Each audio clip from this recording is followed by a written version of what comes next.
Hey, good morning to those of you out there on the West Coast. Good afternoon to those of you here on the East Coast with me. I'm excited to get started again. It's a really beautiful day out there. It's Friday the 10th, and I think I am going to go out and go for a walk as soon as we're done this. I appreciate those of you showing up early and on time and engaging inside of the chat. I want to give you a quick tip for success as a thank you for showing up. And the tip is, it's around the 7 habits for highly effective people. So if you come to my training all the time and you're early, you probably are. But in 7 habits for highly effective people, habit number 1 is be proactive. And today's tip around being proactive is take responsibility in order to gain control. So when I think about being proactive, I can proactively take responsibility, not blame, but responsibility for something not quite going the way I want in order to control it going in the direction I want. So an example is if I take responsibility for why federal buyers aren't having meetings with me, I can blame it on them for not responding to my emails or something else, or I can figure out other ways. I can take responsibility for why we're not connecting, and I can come in different angles, maybe try to get different introductions. If I take an even simpler example of take responsibility in order to gain control, I have somebody who asked me to write them a letter of recommendation. They were going after a job, and I totally wanted to do it, but life happens. I'm busy, and it really, literally, it got down to the last day. The very day it was due was the day I was like, "Oh my God, I forgot to do this. Let me do it." And I rushed. But the problem is, when they asked me to write a recommendation, they basically gave me a white piece of paper and said, "Could you write a recommendation?" And so one of the ways, if I was in their position and I wanted to get a recommendation from you, I might write exactly what I want and go, "Hey, I did a draft, a starter. You can throw it out and start from scratch your way. Or if this aligns to it, I thought I'd kind of go. But this is how I see us interacting. This is what I think you would say about me if I have a good understanding of how you feel about me and what recommendation you would write." Well, if you wrote 75% of it, I'm like, "No, exactly. Let me beef this up." Usually what people do is they make it even stronger. Like they'll say, "You're even better." But by doing that, I take responsibility for my recommendation that I need for a job. I take responsibility for that, and now I have control. But if I just left it on the person I'm trying to get a recommendation from, as nice as they are, I might not end up getting what I want because I just kept waiting for them. And being proactive, the tip of the morning, tip of the afternoon here, be proactive is about taking responsibility in order to gain control over what you want to get done. All right, that was a quick tip for success for those of you showing up early and on time. Again, thank you very much for doing that. If you don't know this, when you show up early and on time and you start engaging in the chat, LinkedIn pushes the word out to the rest of the people who have registered in particular saying, "Hey, we're going live," but it also pushes it out to other people in my network and your network and says, "Come on, join us." Okay, let me just get my stuff ready, get ready to dive into the live. The federal government does not buy from the best. It buys from the best of those who show up. It's one of the lines I've loved saying for years and years. They do not buy from the best. They buy from the best of who shows up. And you can think about this yourself. Do you buy services from the very best roofer for your house or person to come in, a company to come in and paint your house? Do you buy from the best, or do you buy from the best of the people who showed up, walked through your house, gave you a bid? Right? And it's a really important thing because along the lines of proactiveness, that's people coming out and being proactive. And you can be proactive with the government as well. And so it's really important to remember that if the federal government can't find you, then they can't buy from you. It's not even a question of whether they'll buy. They can't even find you to decide to reject you. And so it's really important to remember, especially as we go into today and we're talking about invisibility, that you need to be where they're looking and you need to show up. Somebody once told me in sales a long, long time ago, I've been doing sales for a long time at all different levels, but they said sales success pretty much comes down to showing up. 90% of success is just showing up.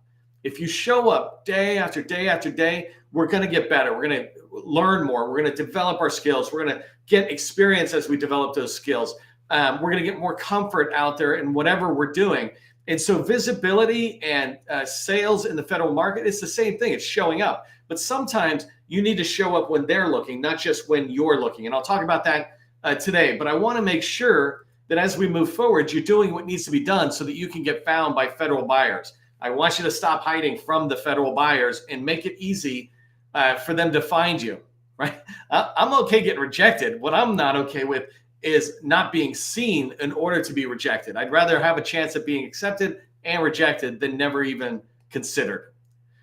In today's training, I'm going to break it down into three components that I want to talk about. First thing I want to talk about is just sales. Sales is a combination of just two things: inbound and outbound sales. And so I want to make sure you understand that. We'll go through some examples, especially related to the federal market here that we're in.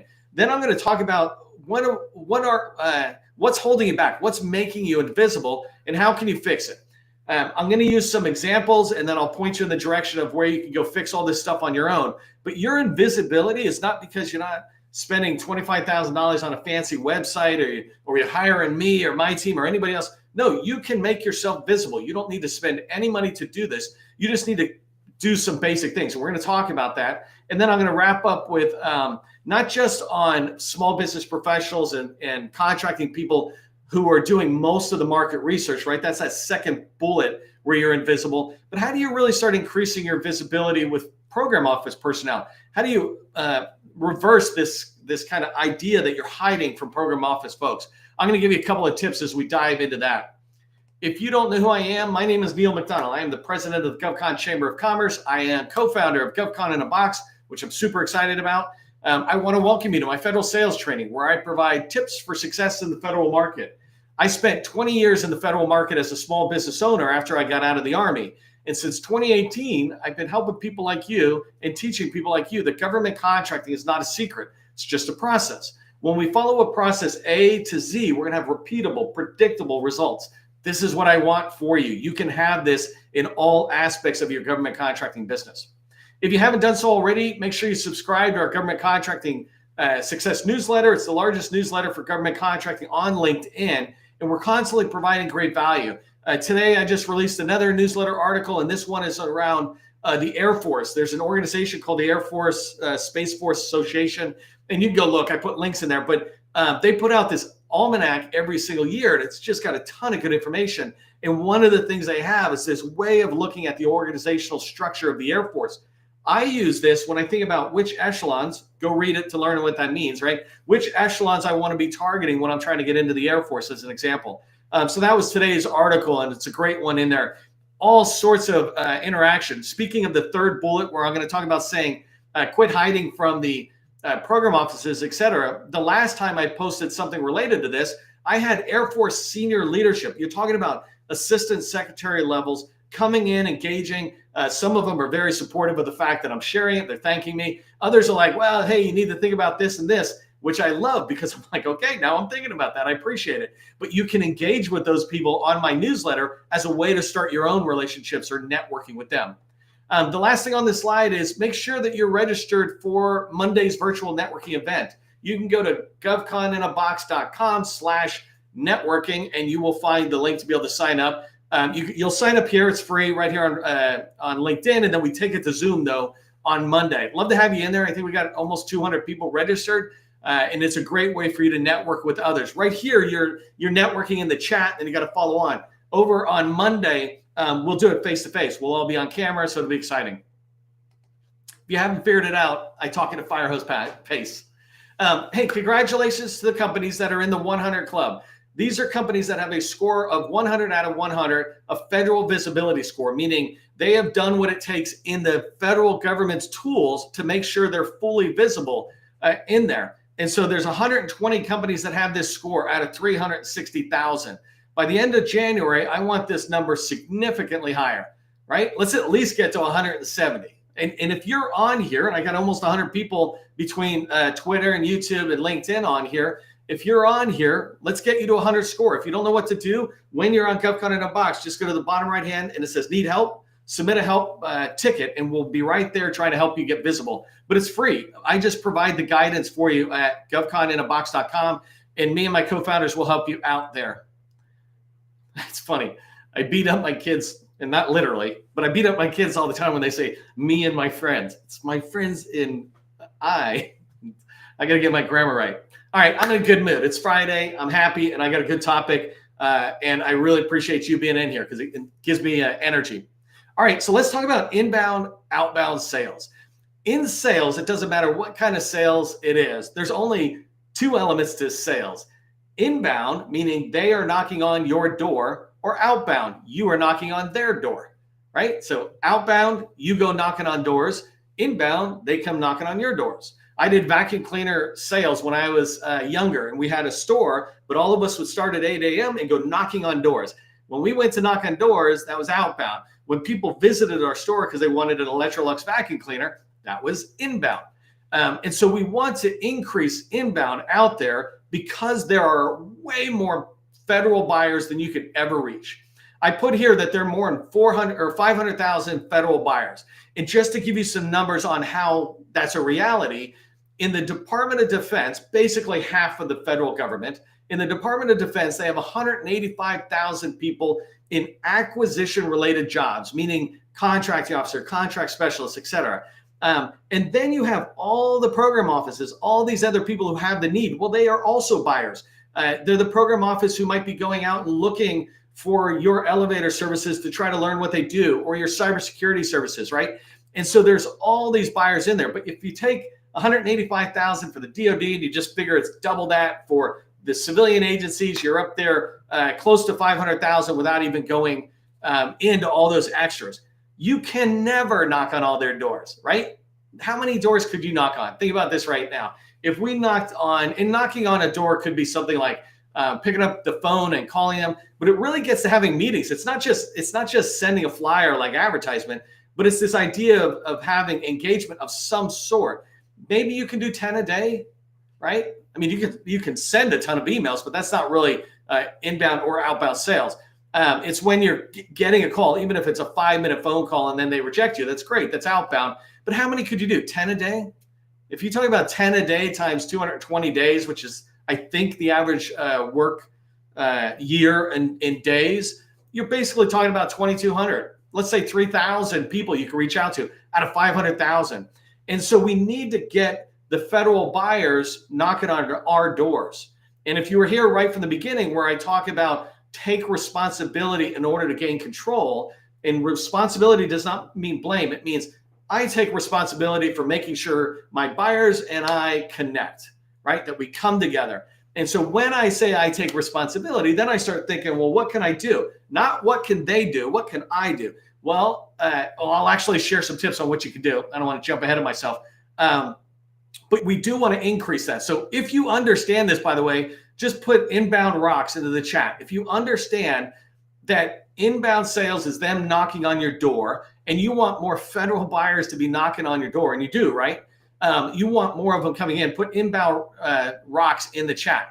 Outbound is still necessary. We still want to target certain places we're going, but while we're targeting the agencies and the people we want to talk to, we want to have people knocking on our doors. We want teammates to come to us and say, I see your expertise, this risk management framework. We're looking for somebody with that expertise. Let's talk. I put this line here that says they can't buy from you unless they can find you. And this really is so true. So many companies, and I'll talk about it, I think, on the next slide, are invisible to the federal buyer. We need you to be visible to the federal buyer. And I don't care if you're just starting out, right? Or you're a 20 or $30 million company and higher, right? But I work with companies that are 20, 30, 40 million, and they're virtually invisible. I was just talking with a company yesterday where they had like 20 or 30 past performances that are just spectacular. They're a customer of ours now, and I'm excited to work with them. But I'm like, you've got all these stories to tell, but those stories are not where the federal buyer might see them to be attracted to the company and invite the company in. And so I'll talk about how you can kind of do that in a second. I did want to put a quick poll here. My poll on here, if you're not seeing it, is, are you interested in working with Department of Homeland Security's Customs and Border Protection, CBP agency? Would you be interested in working with them? Would you want them to reach out to you to buy from you what you sell? Just put CBP yes in the chat. Don't worry about putting no, right? But if you're interested in it, I'm going to come back to that in a minute later in today's talk. CBP yes if you want to work with Customs and Border Protection, if they want to reach out and find a company like yours. Would you want to be found? So let's talk about the invisibility. I keep saying you're invisible. People are invisible, right? And even in the 100 Club, by the way, they're at a 100 level and they're doing great, but they can still increase their visibility. And I'll talk about this in a minute. But I wanted to first start with a federal visibility score. This is something that we have coined within the GovCon in a Box world. We've been doing it in the GovCon chamber for years, but now in GovCon in a Box, my founders and I have built a tool to really automate the process to make it free to be able to help thousands of businesses find their federal visibility score. And I describe this as how you're presenting yourself to the federal buyer. And I just used two quick examples in here. The first thing is, and I'm just using 8A companies in this first main bullet. You can take this to any other category. All of us small businesses or us veteran-owned, et cetera. But inside of DSBS, right? The Dynamic Small Business Search Tool is the #1 market research tool for federal buyers. There is a field that you can put a link to your capability statement. And that link right now, 511 8As out of 5,000 are completely missing it. And what happens is subliminally, buyers are like, well, they're shortlisting you. Why should I look at a company and I don't see a link? There's probably other problems. I'm just going to move on. You could be the very best company, but because you're missing the capability statement, they're just going to move on, right? That doesn't get into a lot of others where the capability statement link is poor, like it goes to Google or it goes to SBA.certify something. You want that link to be sending people back to your website. That way, if I'm interested enough to click on your capability statement, I'm going to view it on your website. And hey, as long as I'm on your website, let me look at the other things you were saying that are trying to attract me as a buyer, right? What services you offer, et cetera. But even worse than that, we use the federal visibility score saying, this is how visible you are on SAM and DSBS. Primarily, that's what we're talking about there. 3,000 companies have a score of 50 or lower.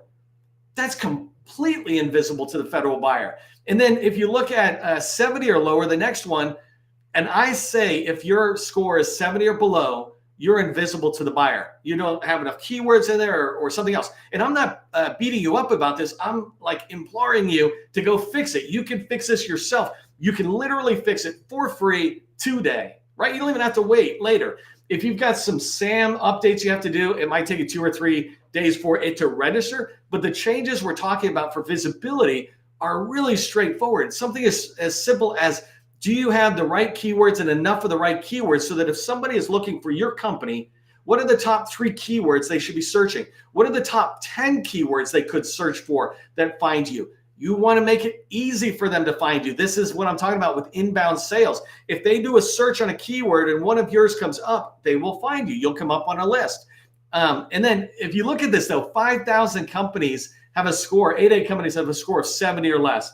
And then the last one, which is just really tough for me, I really want to help you change this, is 3,000 8A companies have no experience listed in their DSBS profile. In order to become an 8A company, certified company, you have to show that you have experience to the SBA. They want to know you've got some traction and then they'll let you in. That means you have experience, but you're not putting it there. So if somebody looks at your profile and they find a keyword, they find your profile, they go to the bottom, they go, oh, you've never been paid for it. I want somebody who's got experience, and they move on. Remember, I was saying I have a customer who's got like 19, 20 plus really good experiences, like in the multi-million-dollar levels, and they're not in there. And so we want to make sure we're just getting it in. This is why I'm saying it's a pretty fast activity, certainly less than an hour to get in and make some of these changes. You can go to govconinabox.com, govconinabox.com, and find your federal visibility score. I show your profile. I show you a score in the top right. When you click on the score, I've got step-by-step guidance specific to what you need to do for your company. All of that's free, and it takes 2 seconds, and it's what you can do to increase your visibility. The next one I want to talk about, that's in DSBS and how you're presenting yourself, right? The showing experience, making sure you're telling a good narrative. But then where are you showing up? Where are you telling people, hey, I'm here, I'm ready to solve your needs or serve your needs? And so I just was using 2 examples. HHS has its own supplier portal. So there's DSBS, which is the entire federal government, has access to that. But HHS has their own supplier portal of small businesses. And they tell us, come on in here, register. I was just looking this morning, 1,700 8As out of 5,500 are in HHS. Why are not all 5,500 in there? Now, I got a complaint that HHS even has a supplier portal. I'm like, what are you doing? You're making me register in DSPS and HHS, but I can whine about it, or I can just say, okay, let me get in there. Are you one of the 1,700 who are in HHS? Remember I said, and then also women-owned small businesses. This is staggering to me. It's about inbound sales. It's about making sure you're visible to federal buyers when they're looking. When I went to HHS, only 3,700 women-owned small businesses are registered in there. Are you registered in there right now? Right?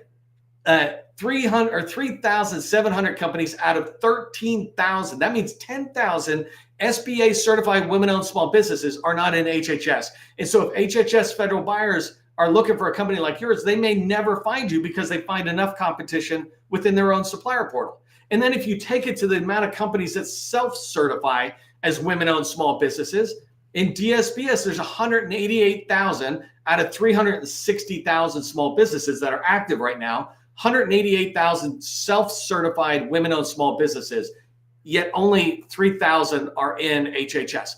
There are a lot of portals like this. I have a supplier portal directory. I think we have it on GovCon in a Box. I definitely have it here on LinkedIn in my newsletter.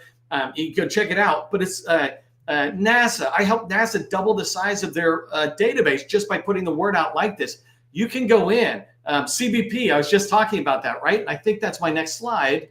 So CBP, I asked who wants to work with CBP? And I see some of these people saying yes. Here's what I want you to do right this moment. We've got a few seconds. Open up a separate tab. Don't get rid of me. Don't get rid of me. Open up a separate tab and type in this URL. And let me grab it and drop it into the chat. Where can I go? I think I put it right here. I'm a little bit behind. I should have done it a couple seconds ago, but you'll see it, put it in. Otherwise, you can see it here. But it's cbpbusinessconnection.cbp.dhs.gov. If you go to that link right now and click on sign up, I think it is. If you click on sign up, it'll have a button there that says check if my company is registered. Do me a favor. Go see if your company is registered in CBP right now. And I'm going to give you a couple of seconds to do that as I tell you that I walked through the registration process, and I'm going to put out a newsletter over the weekend that has all the steps and the information you need to have in place before you go register. I'd rather give you a checklist, you prepare, and then you go into CBP, because actually to register here, some places you just put in an email address, say, hey, I'm in. Places like this, they ask you a lot of questions. But check that out. In the chat, I put the link. Just click on it and tell me whether you're in there. I'm going to give you, actually, as you're doing this, just keep checking that. And I'm going to talk. Kimberly, awesome. It's funny, Kimberly, I was checking like different companies I know, and it's like, no. So that's good to see you're in there, Kimberly. The process was a little bit convoluted to get it done. But okay, so that's awesome. But I want you to check that, right? There's all sorts of portals like this in the Navy, in the Army, in HHS, and NASA, and other places. EPA has one. So we want to make sure we're where the buyers are looking. Let me go into some top tips on how you can avoid hiding from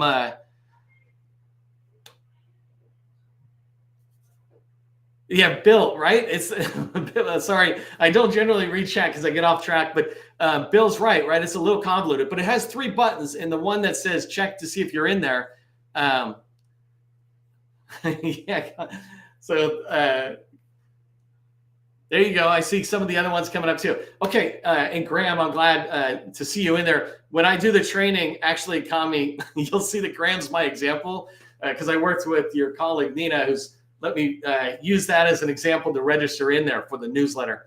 All right, so I've talked about market research federal buyers, people like contracting officers, small business professionals, et cetera, who are looking for you. But program offices are really important as well. And so there's outbound sales where you need to knock on doors, et cetera, and that's one thing.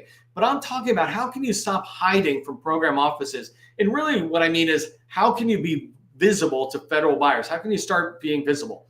And so my first suggestion here is engage on LinkedIn, right? If you engage on LinkedIn, you will begin to find people, and don't ask something right away. right? One of the best pieces of advice I got from, I mean, it's not a piece of advice because I knew this, but this one CIO who was a federal CIO, he was talking about how it drives him nuts when people want a meeting and they come in and they ask him questions that the answers were in something he had written. And if they had just looked, they would have saw it. And so when I say engage on LinkedIn, I mean, look at a post that somebody does, like the Air Force puts something out, look at their post, see what's going on, put a comment in there.